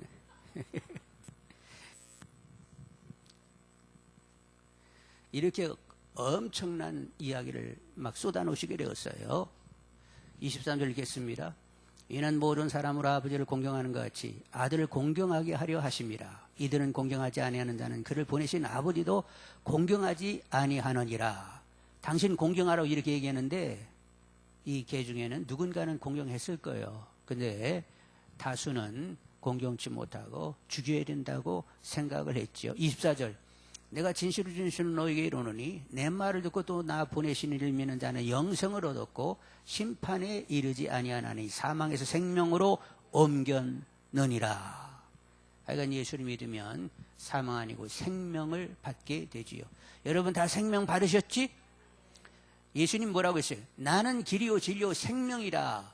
예수님을 딱 내 안에 모시게 되면 길이 열렸고 그리고 진리와 생명이 내 안에 그냥 싹 들어온 거예요. 여러분 내 안에 생명이신 주님으로 진리이신 주님으로 길이신 주님으로 사시는 분들이 다 되기를 원합니다. 이런 말씀을 하시고 나서는 이게 이제 지금까지는 자정이세요. 내가 누군지 예수님이 스스로 밝혔는데 내가 나라은 내가 누구냐고 이렇게 자꾸 얘기하면 여러분이 좀 못 믿을 수 있으니까 내 증인들이 있으니까 증인 지금 이제 나이를 할 테니까 들어보라고. 그러면서 33절 보시겠습니다. 32, 33절.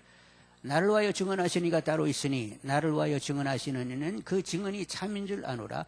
너희가 요한에게, 요한은 세례요한인데 너희가 세례요한에게 사람을 보는매 세례요한이 진리에 대하여 증언하였느니라. 세례요한이 예수님 보고 뭐라고 했어요? 보라 세상 죄를 지고 하는 어린 양이로다. 그는 나보다 선지하신 분이다. 태어나기는 내가 먼저 태어나고 예수님이 6개월 먼저 태어났지만 그분은 나보다 앞서서 선지하신 하나님이시라. 이렇게 얘기했고, 자, 나는 물로 세례를 주지만 그분은 며칠이 못 되어 성령으로 세례를 주실 것이라. 나는 그분의 신발끈을 풀기도 어렵다. 나는 그분의 오실 길을 예비하는 자다. 이러면서 세례요한이 열심히 진리신 예수님에 대해서 증언을 했어요. 너도 세례요한에게 다 이렇게 증언을 받았잖아. 이 말씀이고, 그 다음에 또 뭐라고 했어요? 36절. 내게는 요한의 증거보다 더 큰 증거가 있으니 아버지께서 내게 주사 이루게 하시는 역사 곧 내가 하는 그 역사가 아버지께서 나를 보내신 것을 나를 위하여 증언하는 것이요. 이제 세례요한의 증거도 있지만 누가 직접 증거하세요? 하나님이 증거하신다는 거예요. 어떻게 병든 사람들이 그냥 족족이 다 나? 어떻게 귀신들이 그렇게 다 먼저 알아보고 거룩하신 이십니다 하면서 알아서들 그냥 가는 말이요. 하여간 이런 일은 저런 일을 많은 표적과 기사를 보였는데 이건 하나님이 예수님이 나의 아들이라고 계속 증거해 내고 있었다는 것입니다. 그리고 39절 보시면 39절. 너희가 성경에 영생을 넣는 줄 생각하고 성경을 연구하거니와 이 성경이 곧 내게 대하여 증언하는 것이니라. 그리고 성경이 여기 성경하면 신약 성경은 아직 만들어지지 않았지요. 그러니까 구약의 모세오경 그리고 시편의 글 예언서 모든 것이 다 누구를 증거하고 있다고? 예수님을 증거하고 있어요. 그래서 그런 수많은 예언의 성취로 주님이 오시게 된 겁니다. 어느 동네에 태어나고 언제 태어나고 어느 동네에 태어나고 처녀의 몸에서 태어나고 애굽에 내려가는 것 그리고 갈릴리에 와서 사역하는 것 그냥 마지막 죽는 그 순간까지 끊임없는 예언의 성취로 예수님이 이 땅에 계시다가 죽고 다시 사시게 된 거예요. 그래서 창세기부터 계시록까지 쫙 보면 창세기에 이미 예수님 예언이 있는데 누가 온다고? 남자의 후손이 온다고 여자의 후손이 온다고. 창세기 이미 범죄를 딱 하고 나니까 여자의 후손이 온다고 이미 말씀이 시작이 됐어요. 그래가지고 계속 그렇게 이제 예수님에 대한 예언이 있어서 결국 오셔서 오늘 이렇게 사역하고 있는 거지요. 그래서 자정적으로 내가 누구냐고 이렇게 얘기했지만 타정적으로는 세례요한 하나님 성경이 나를 증거하고 있다고 이렇게 말하고 있는 거지요. 46, 47절 봅니다. 모세를 믿었더라면 또 나를 믿었으리니 이는 그가 내게 대하여 기록하였습니다. 그러나 그의 글도 믿지 아니하거든 어찌 내 말을 믿겠느냐 하시니라. 모세 때 하늘에서 이렇게 만나가 내리는데 하늘에서 만나가 내린 것은 하늘에서 생명의 떡이 임한다는 거예요. 그런데 그 생명의 떡은 결국 누구를 가리킨다? 당신을 가리킨다는 거예요. 광야의 만나는 먹고 죽었지만 나를 먹는 사람은 영생을 얻는다고 하면서 이렇게 광야의 만나를 두고 당신이 영생하는 생명의 떡이라고 말씀하셨고 그리고 모세를 두고 또는 어떤 예언이 있냐면 모세 같은 선지자가 온다고 했는데 모세는 온유한 사람이지요. 그의 온유는 지면에 승했습니다. 모세 같은 선지자가 온다고 하는데 바로 예수님이 모세 같은 선지자로 오시게 된 거예요. 하여간 이렇게 저렇게 예수님에 대한 예언이 구약에는 쫙 널려 있는데 그 예언 통째로 성취하시면서 예수님이 오시게 됐다는 거요. 그러니까 여러분 계속 성경을 들여다보면서 예언이 어떻게 성취되고 있는지를 확인하면서 놀랍다는 마음이 드시는 분들이 다 되기를 원합니다. 이렇게 자정 그리고 타정이 있었다고 하면서 말씀하시게 되었어요. 자, 3번 봅니다. 반가로 3번. 그 결과 어떤 일이 발생했는가? 이제 그렇게 되니까 예수님을 더욱 죽이려고 했어요. 그래서 세 번째 유월절 때는 올라가지 않습니다. 지금 이제 두 번째는 베레스 목가에서 이렇게 사역을 하시는데 세 번째 유월절에는 그냥 갈릴리에서 계속 사역을 하세요. 죽이려고 하는 사람이 있어서 유대 지역에는 죽이려고 하는 사람이 많아가지고 세 번째 유월절 때는 올라가지 않고 갈릴리 지역에서 계속 사역을 하시고 초막절에 올라가십니다. 세 번째 유월절 지나 초막절에 이렇게 올라가시는데 그때는 뭐 하러 가시는 거예요? 죽으러 가시는 거예요. 예수님은 안식일의 주인이세요. 예수님은 안식을 우리에게 허락하시는 분입니다. 여러분 묻습니다. 주일을 지키는 것에 나머지 6일을 어떻게 보내라는 거예요? 주일 같이 보내라. 11조를 드리는 것은 10분의 9를 어떻게 쓰라는 거예요? 하나님 것으로 분명히 하고 하나님의 뜻으로 써라. 그래서 11조를 드리게 한 것이고 주일을 지키게 한 거예요. 그러면 안식일을 지키면 나머지 6일도 뭐 해야 돼? 안식하면서 살라는 거예요. 누가 그렇게 안식게 하실 수 있다고? 안식일의 주인이신 예수님의 품에 안기면 끊임없는 안식이 있습니다. 수고하고 무거운 짐진 자들아 다 내게로 오라. 내가 너희들을 쉬게 하리라. 주님께 깨끗이 온유하고 겸손하신 그분께 맡기고 그리고 그분의 멍에를 같이 매게 되면 쉼이 있어요. 자, 이렇게 이제 소 두 마리가 한 결이가 돼가지고 멍에를 같이 매요. 그러면 등판이 똑같은 놈이 두 놈일까? 하나는 등판이 크고 하나는 작은 등판일까? 하나는 작아요. 작은 등판은 큰 등판을 지금 배우고 있는 거야. 그래서 너희들은 나의 멍에를 메고 누구한테 배우라? 내게 배우라. 이렇게 말씀을 하신 거예요. 그래서 이렇게 짐을 나르게 되면 어느 등판이 힘을 다 써버려? 큰 등판이 다 힘을 쓰는 거예요. 작은 등판은 그냥 옆에 붙어 있기만 하지 힘쓸 일이 없어. 근데 여러분 인생을 살 때 예수님하고 우리는 한 결이 소가돼 가지고 이렇게 같이 이렇게 가는데 누가 우리의 인생의 짐을 다 대신 짊어지고 끌고 가는 거예요? 예수님이 다 끌고 가는 거예요. 우리는 그냥 옆에 붙어 가지고 설렁설렁 예수님 힘드시죠? 아니 나 이거 헐렁거려 가지고 미안해 죽겠네 이러면서 따라가는 거예요. 수고하고 무거운 짐진 자들아 다 내게로 오라. 내가 너희를 쉬게 하리라. 너희들은 나의 멍에를 메고 내게 배우라. 이렇게 말씀하시면서 예수님이 다 짐지고 가시는 거예요. 응? 근데 이제 짐을 지는 사람이 또 생겼어요. 목사와 구역의 목자들은 짐을 이제 져야지요. 그래서 이제 성도님들이, 목원들이 그냥 같이 가긴 가는데 다 누가 짐을 지어야 돼?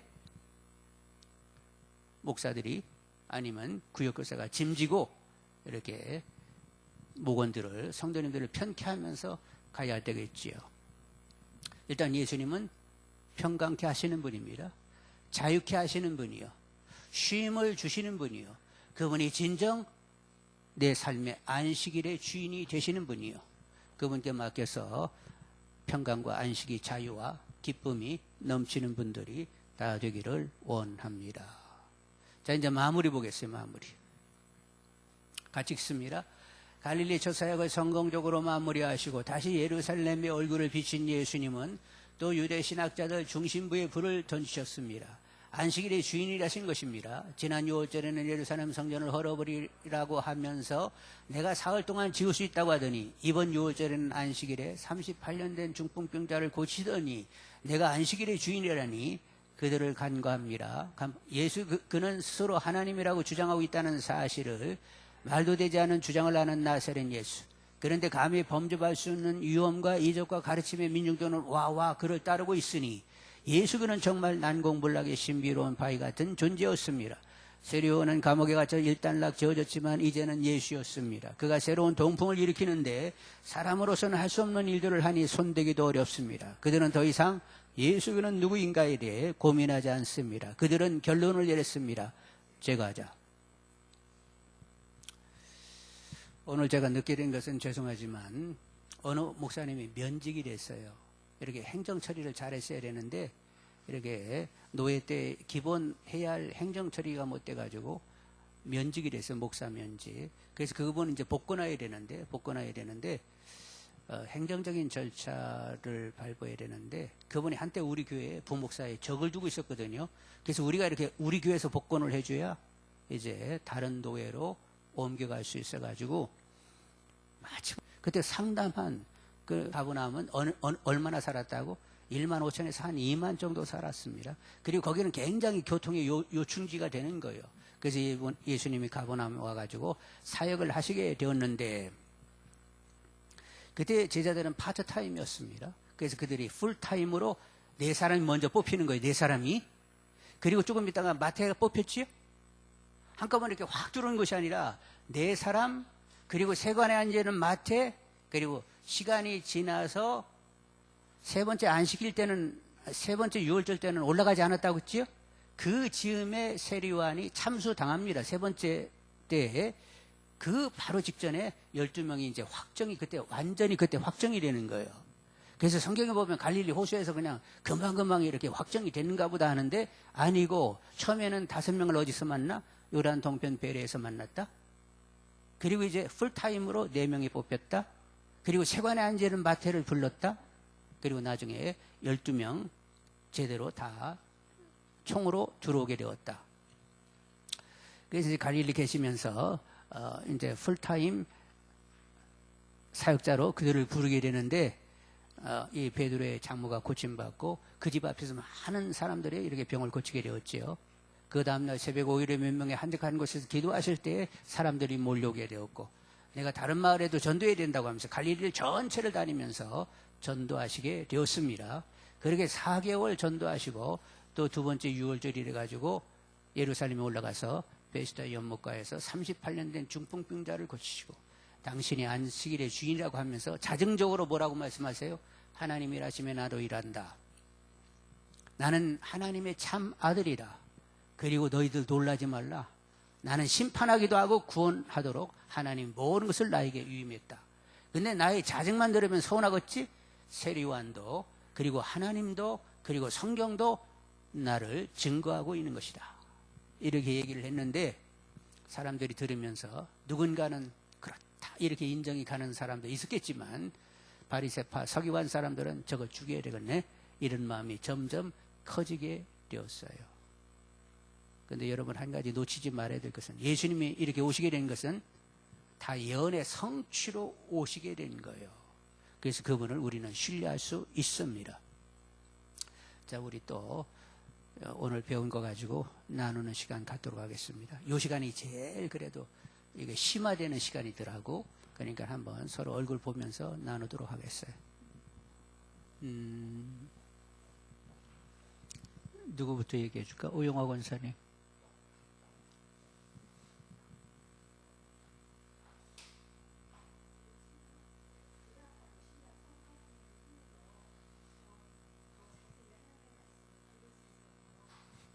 살짝 여기 저 뒤를 쳐다보면서 저기 회중을 쳐다보면서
네, 수고했어요. 오영호 권사님 설교 말씀이셨어요. 가끔 그런 생각해 보는데 장로님들하고 권사님 설교시키면 누가 은혜롭게 할까 이런 생각해 보는데 권사님들이 훨씬 잘할 것 같아요. 아, 우리끼리 얘기하고 이제 잊어버려요. 자, 염순이 권사.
이야, 은혜롭다.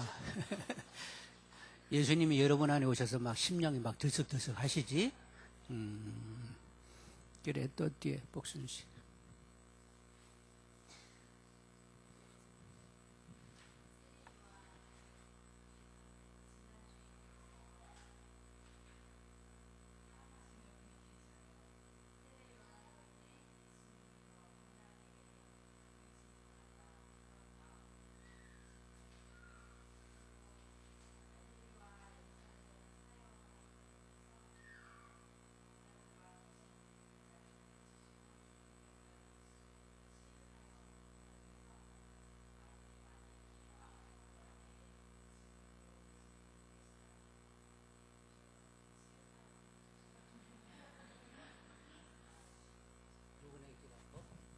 누구네 기가 어려서 기도하실 때 어떻게 기도해야 돼?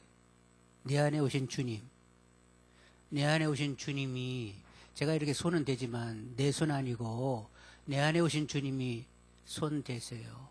내가 고치는 건 아니고 내 안에 주님이 만져주시라고 그렇게 기도하세요. 내가 믿음이 있어가지고 애써야 뭐가 되는 줄 착각하지 말고 정확하게 나라는 존재가 누군지를 먼저 아셔야 돼. 내 안에 주님이 오셨고 내가 손을 얹으면 주님의 손이 지금 나간다 이렇게 여기면서 주님이 역사하세요. 그리고 예수 이름으로 기도하세요.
당신 뭐가 좋다고?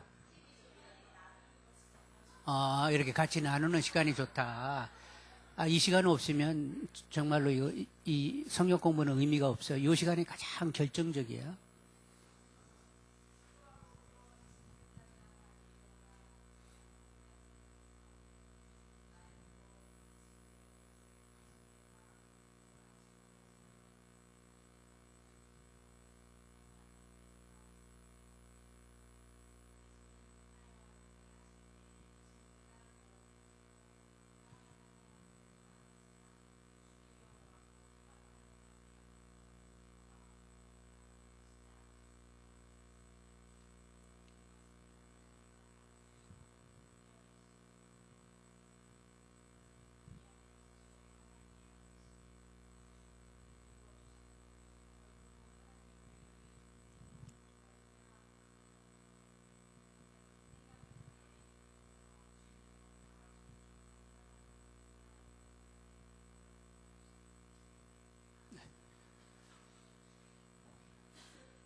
그래요.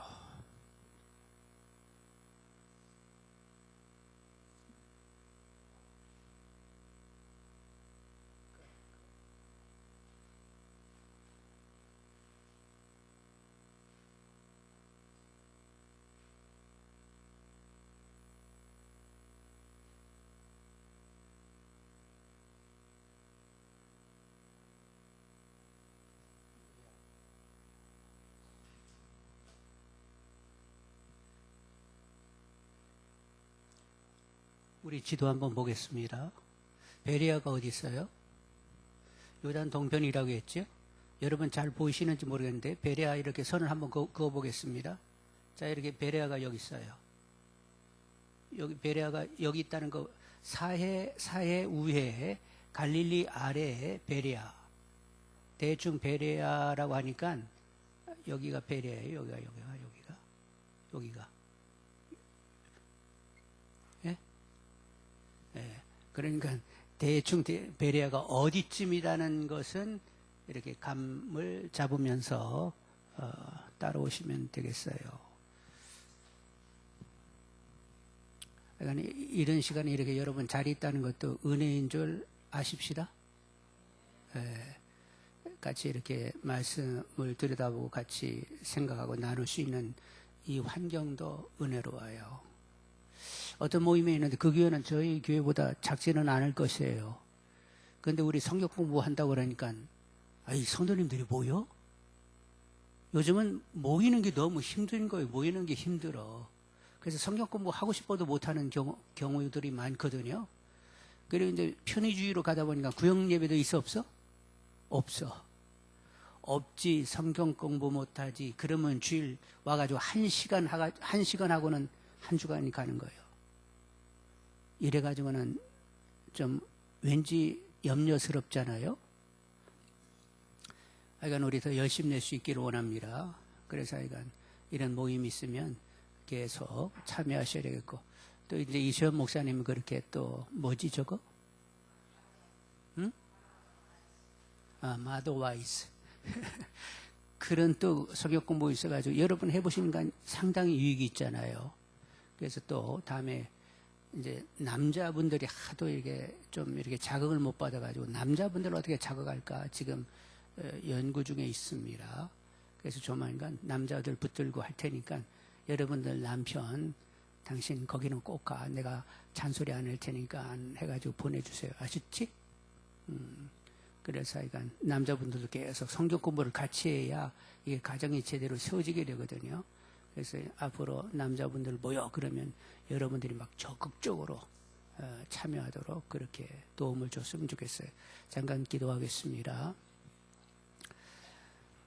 이제 예수님은 성전에서 성전을 깨끗게 하시고 내가 성전의 주인, 진정한 왕이심을 선포하셨고, 또 이렇게 두 번째 유월절에 베레스 연못의 병자를 고치고 안식일의 주인, 진정 나는 안식을 가져오는 그런 섬기는 자인 것을 주님이 말씀하셨습니다. 우리들 늘 주님의 다스림 가운데, 그리고 주님의 섬김 가운데 진리로 쉼으로 살아가는 저희들이 다 되게 허락하여 주옵소서.